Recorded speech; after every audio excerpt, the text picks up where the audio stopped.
ओम शांति। 22 सितंबर 2025 के ईश्वरीय महावाक्य सुनते हैं। मुरली के मुख्य पॉइंट्स। बाबा ने कहा, ब्राह्मण धर्म में सबसे बड़ी ताकत है श्रीमत। श्रीमत द्वारा सारे विश्व की सद्गति कराने की। नेक्स्ट, यह ब्रह्मा रथ भाग्यशाली है जिसमें शिव बाबा प्रवेश करते हैं। यही वास्तविक भागीरथ की कथा है। नेक्स्ट, अजामिल जैसे पापी भी बाप आकर ऊंचे बनाते हैं। यह परिवर्तन अद्भुत है। नेक्स्ट, रचयिता बाप भी आकर नरक को स्वर्ग बनाते हैं। वही सृष्टि का आदि मध्य अंत समझाते हैं। नेक्स्ट, बाप को याद करने से ही शक्ति मिलती है जिससे नर से नारायण बन सकते हैं। देवताओं की तरह मीठा बनना है, अपने अवगुणों को देख सुधारना है। नेक्स्ट, ब्राह्मण ही विश्व को शांत बनाते हैं, देवताओं से भी ऊंचे हैं, ब्रह्मांड व विश्व के मालिक बनते हैं। और अब सुनते हैं महावाक्यों को विस्तार से। बाबा कहते हैं, मुरली का सार। मीठे बच्चे, अपने दिल पर हाथ रखकर पूछो कि बाबा जो सुनाते हैं क्या हम सब पहले जानते थे? जो सुना है उसे अर्थ सही समझकर खुशी में रहो। बाबा कह रहे हैं, इस संगम युग में बाबा ने जो हमें आकर ज्ञान दिया है, हम अपने दिल से पूछना है कि ऐसा ज्ञान कभी आज तक सुने थे? ये तो स्वयं भगवान ने दिया जो ज्ञान है। आज तक हमने जो सुनते आए वो तो देहधारी ने दिया है, जो जितने भी सत्संग किए हैं। इसलिए यह ज्ञान हम संगम युग में शिव बाबा से ही सुनते हैं। तो बाबा ने कहा, ऐसे खुद से पूछना है और जो बाबा ने ज्ञान दिया है उसे अर्थ सही समझकर खुशी में रहना है। प्रश्न, तुम्हारे इस ब्राह्मण धर्म में सबसे अधिक ताकत है कौन सी और कैसे? उत्तर में बाबा कहते हैं, तुम्हारा यह ब्राह्मण धर्म ऐसा है जो सारे विश्व की सद्गति सिरमत पर कर देते हैं। ब्राह्मण धर्म से जो सारे विश्व की सद्गति सिरमत पर कर देते हैं, ब्राह्मण ही सारे विश्व को शांत बना देते हैं। तुम ब्राह्मण कुलभूषण देवताओं से भी ऊंच हो। तुम्हें बाप द्वारा यह ताकत मिलती है।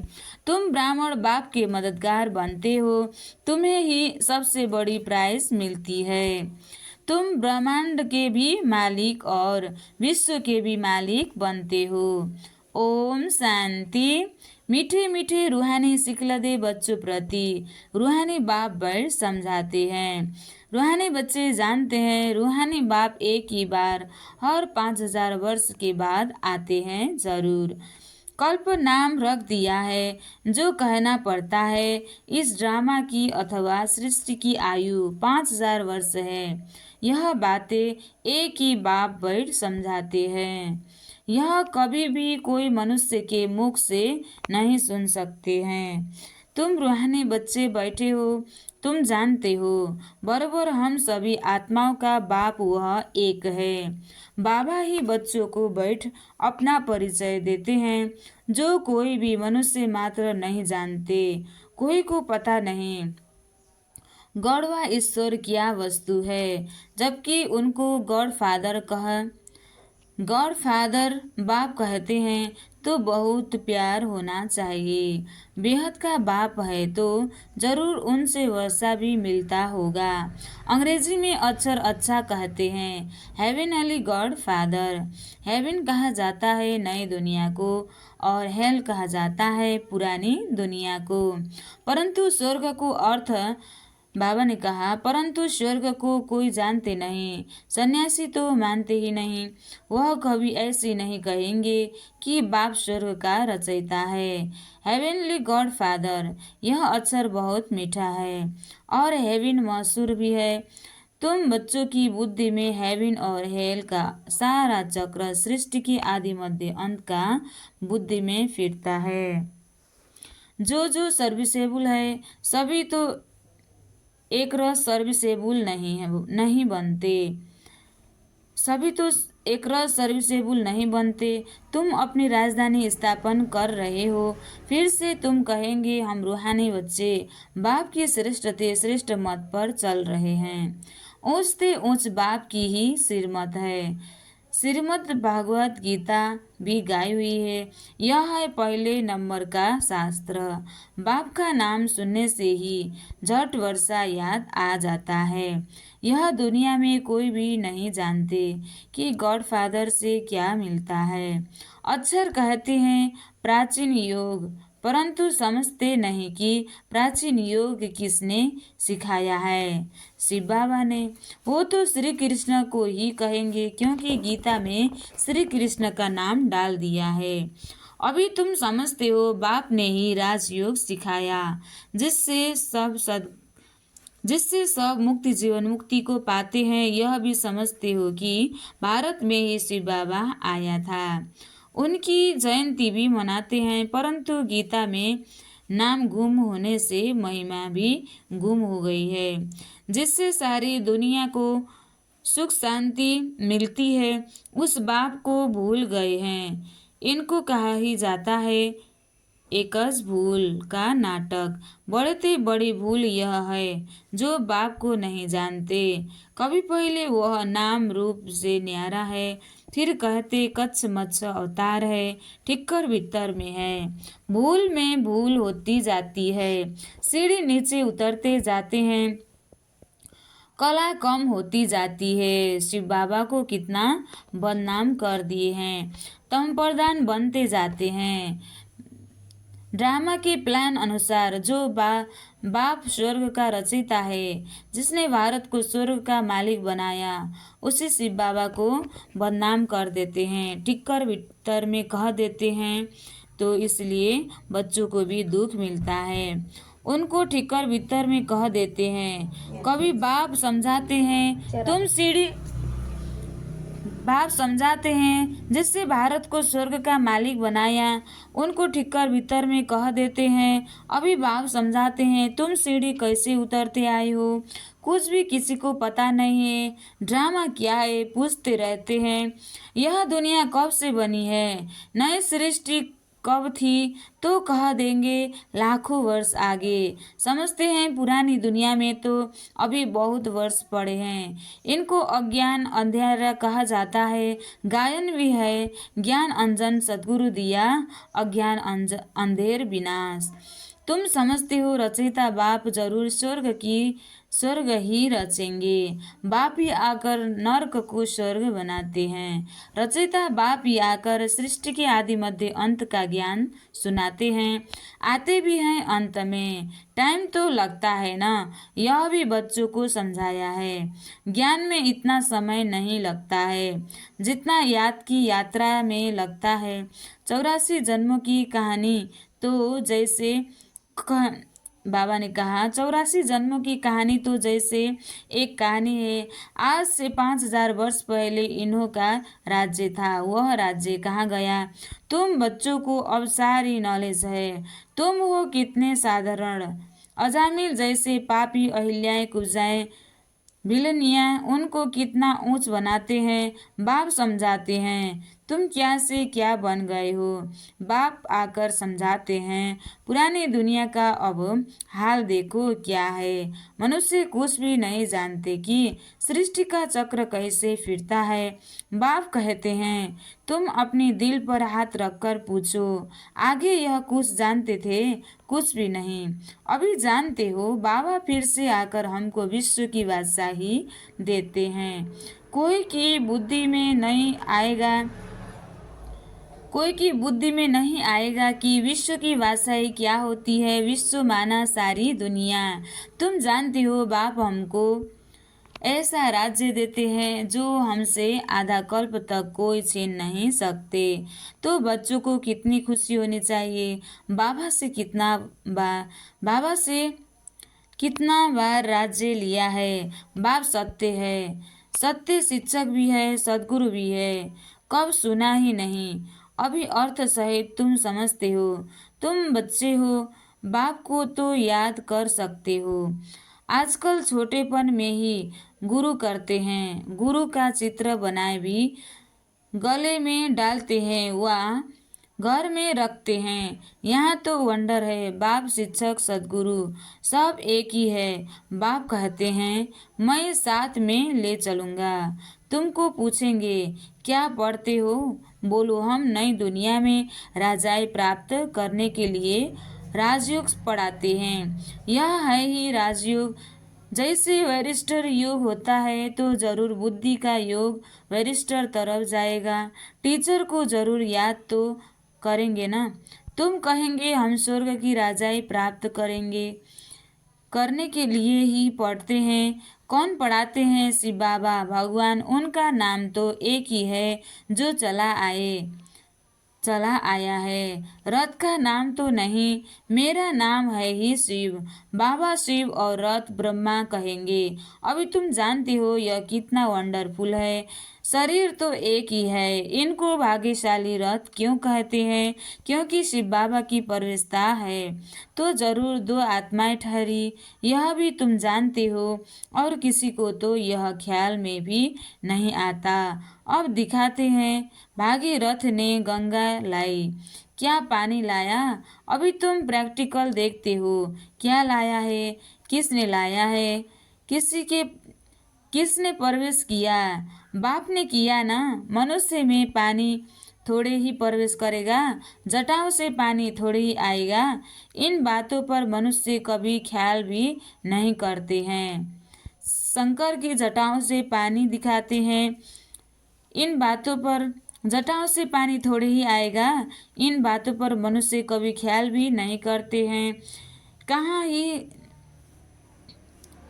कभी ख्याल नहीं है। कहा जाता है रिलीजन इज माइट। रिलीजन में ताकत है। बताओ सबसे जास्ती किस रिलीजन में ताकत है? ब्राह्मण रिलीजन में। हाँ, यह ठीक है। जो कुछ ताकत है ब्राह्मण धर्म में ही है और कोई रिलीजन में कोई ताकत नहीं। तुम अभी ब्राह्मण हो। ब्राह्मणों को ताकत मिलती है बाप से, जो फिर तुम विश्व के मालिक बनते हो। तुम्हारे में कितनी बड़ी ताकत है? तुम कहेंगे हम ब्राह्मण धर्म के हैं। किसी की बुद्धि में नहीं बैठेगा। विराट रूप भले बनाया है परंतु वह भी आधा है।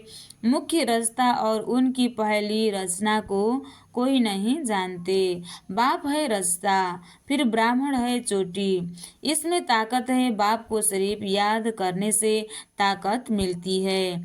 बच्चे तो जरूर नंबरवार ही बनेंगे ना। तुम इस दुनिया में सर्वोत्तम ब्राह्मण कुलभूषण हो। देवताओं से भी उच्च हो। तुमको अब ताकत मिलती है। सबसे जास्ती ताकत है ब्राह्मण धर्म में। ब्राह्मण क्या करते हैं? सारे विश्व को शांत बना देते हैं। तुम्हारा धर्म ऐसा है जो विश्व की सद्गति करते हैं श्रीमत द्वारा। अब बाप कहते हैं तुमको अपने से भी ऊंच बनाता हूँ। तुम ब्रह्मांड के भी मालिक, विश्व के भी मालिक बनते हो। सारे विश्व पर तुम राजाई करेंगे।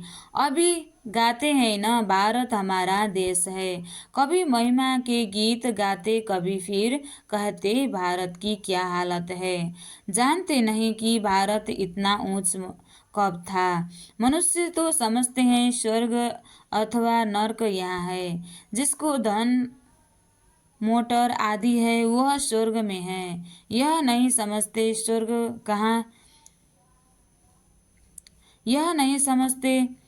स्वर्ग कहा ही जाता है नई दुनिया को। यहाँ सब कुछ सीखना है। साइंस का हुनर भी फिर वहाँ काम में आता है। यह साइंस भी वहाँ सुख देती है। वहाँ तो इन सबसे है अल्पकाल का सुख। वहाँ तुम बच्चों के लिए यह साइंस सुख हो। वहाँ तुम बच्चों के लिए यह स्थायी सुख हो जाएगा। यहाँ सब सीखना है जो फिर संस्कार ले जाएंगे। कोई नई आत्माएं नहीं आएगी जो सीखेगी। यहाँ के बच्चे ही साइंस सीखकर वहाँ चलते हैं। बहुत होशियार हो जाएंगे। सब संस्कार ले जाएंगे फिर वहाँ काम में आएगा। अभी है अल्पकाल का सुख, फिर यह बम आदि भी आदि ही सबको खलास कर देंगे। मौत के बिगर शांति का राज्य कैसे हो? यहाँ तो अशांति का राज्य है। यह भी तुम्हारे में नंबरवार है जो समझते हैं हम पहले पहले अपने घर जाएंगे, फिर सुखधाम में आएंगे। सुख में बाप तो आते ही नहीं। बाप कहते हैं मुझे भी वानप्रस्थ रस चाहिए ना। बाप कहते हैं मुझे भी वानप्रस्थ रस चाहिए ना। अभी भक्ति मार्ग में भी सबकी मनोकामनाएं पूरी करता आया हूँ। संदेशियों को भी दिखाया है कैसे भक्त लोग तपस्या पूजा आदि करते हैं। देवियों को सजाए पूजा आदि कर फिर समुद्र में ले जाके डुबो देते हैं। कितना खर्च होता है पूछो, यह कब से शुरू हुआ है तो कहेंगे परंपरा से चला आया है। कितना भटकते रहते हैं, यह भी सब ड्रामा है। बाप बार बार बच्चों को समझाते हैं हम तुमको बहुत मीठा बनाने आए हैं। यह देवताएं कितने मीठे हैं, अभी तो मनुष्य कितने कड़वे हैं। जिन्होंने बाप को बहुत मदद की थी उन्हों की पूजा करते रहते हैं। तुम्हारी पूजा भी होती है, पद भी तुम उच्च प्राप्त करते हो। बाप खुद कहते हैं मैं तुमको अपने से भी ऊंचा बनाता हूँ। ऊंचते ऊंच भगवान की है श्रीमत। गीता में भी श्रीमत मशहूर है। श्री कृष्ण तो इस समय बाप से वर्षा ले रहे हैं। श्री कृष्ण की आत्मा के रथ में बाप ने प्रवेश किया है। कितनी वंडरफुल बात है, कभी किसी की बुद्धि में आएगा नहीं। समझने वाले को भी समझाने में बड़ी मेहनत लगती है। बाप कितना अच्छी रीति बच्चों को समझाते हैं। बाबा लिखते हैं सर्वोत्तम ब्रह्मा मुख वंशावली ब्राह्मण। तुम उच्च सर्विस करते हो तो यह प्राइज मिलती है। तुम बाप के मददगार बनते हो तो सबको प्राइज मिलती है। नंबरवार पुरुषार्थ अनुसार तुम्हारे में भी बड़ी ताकत है। तुम मनुष्य को स्वर्ग का मालिक बना सकते हो। तुम रूहानी सेना हो। तुम यह ब्याज नहीं लगाएंगे तो मनुष्य कैसे समझेंगे कि यह भी रूहानी मिलिट्री है। मिलिट्री वालों को हमेशा बैज लगा हुआ होता है। शिव बाबा है नई दुनिया का रचयिता। वहाँ इन देवताओं का राज्य था, अब नहीं है। फिर बाप कहते हैं मन मना भव, देह सहित सब संबंध छोड़ मामेकम याद करो तो श्री कृष्ण की डिनाइस्टी में आ जाएंगे। इसमें लज्जा की तो बात ही नहीं, बाप की याद रहेगी। बाप इनके लिए भी बताते हैं यह नारायण की पूजा करते थे। नारायण की मूर्ति साथ में रहती थी। चलते फिरते उनको देखते थे। अभी तुम बच्चों को ज्ञान है, वैज तो जरूर लगा रहना चाहिए। तुम हो नर को नारायण बनाने वाले। राजयोग भी तुम ही सिखलाते हो। नर से नारायण बनाने की सर्विस करते हो। अपने को देखना है हमारे में कोई अवगुण तो नहीं है। तुम बच्चे बाप दादा के पास आते हो। बाप है शिव बाबा, दादा है उनका रथ। बाप जरूर रथ द्वारा ही मिलेंगे ना। बाप के पास आते हैं रिफ्रेश होने। सम्मुख बैठने से याद पड़ती है बाबा आया है ले जाने के लिए। बाप सम्मुख बैठे हैं तो जास्ती याद नहीं चाहिए। अपने याद की यात्रा को वहाँ भी तुम रोज पढ़ा सकते हो। अच्छा, मीठे मीठे सिखला दे बच्चों प्रति माता पिता बाप दादा का याद प्यार और गुड मॉर्निंग। रूहानी बाप की रूहानी बच्चों को नमस्ते। हम रूहानी बच्चों की भी रूहानी बाप दादा को याद प्यार और गुड मॉर्निंग। नमस्ते बाप दादा, नमस्ते नमस्ते नमस्ते। धारणा के लिए मुख्य सार एक नंबर, अपने को देखना है कि हमारे में कोई अवगुण तो नहीं है, कोई अवगुण पुराने संस्कार तो नहीं है। जैसे देवताएं मीठे हैं ऐसा मीठा बना हूँ। दूसरा, बाप के श्रेष्ठ मत पर चल अपनी राजधानी स्थापन करनी है। बाप के मत पर चलकर राजधानी स्थापन करनी है। न्यू वर्ल्ड सर्विसेबल बनने के लिए सृष्टि के आदि मध्य अंत का हेवन और हेल का ज्ञान बुद्धि में फिराना है। बाबा ने कहा सर्विसेबल बनने के लिए सृष्टि के आदि मध्य अंत का हेवन और हेल का स्वर्ग और नर्क का ज्ञान बुद्धि में फिराना है। आज बाबा ने वरदान दिया है, खुदाई खिदमतगार की स्मृति द्वारा सहज याद का अनुभव करने वाले सहजयोगी भव। खुदाई खिदमतगार की स्मृति द्वारा सहज याद का अनुभव करने वाले सहजयोगी भव।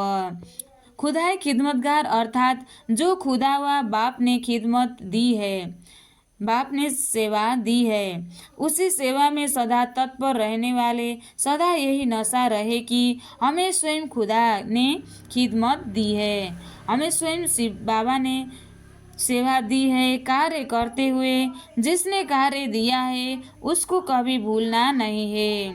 कार्य करते हुए जिसने कार्य दिया है उसको कभी भूलना नहीं है, भूला नहीं जाता। जो करुणा सेवा में भी यह स्मृति रहे कि बाप ने डायरेक्शन अनुसार कर रहे हैं। जो करुणा सेवा में भी यह स्मृति रहे कि बाप की डायरेक्शन अनुसार कर रहे हैं तो सहज याद का अनुभव करते सहजयोगी बन जाएंगे। स्लोगन, सदा गॉडली स्टूडेंट लाइफ की स्मृति रहे तो माया समीप नहीं आ सकती। सदा गॉडली स्टूडेंट लाइफ की स्मृति रहे तो माया समीप नहीं आ सकती। अव्यक्त इशारे। अब लगन की अग्नि को प्रज्वलित कर योग को ज्वाला रूप बनाओ। अव्यक्त इशारे। अब लगन की अग्नि को प्रज्वलित कर योग को ज्वाला रूप बनाओ। जितना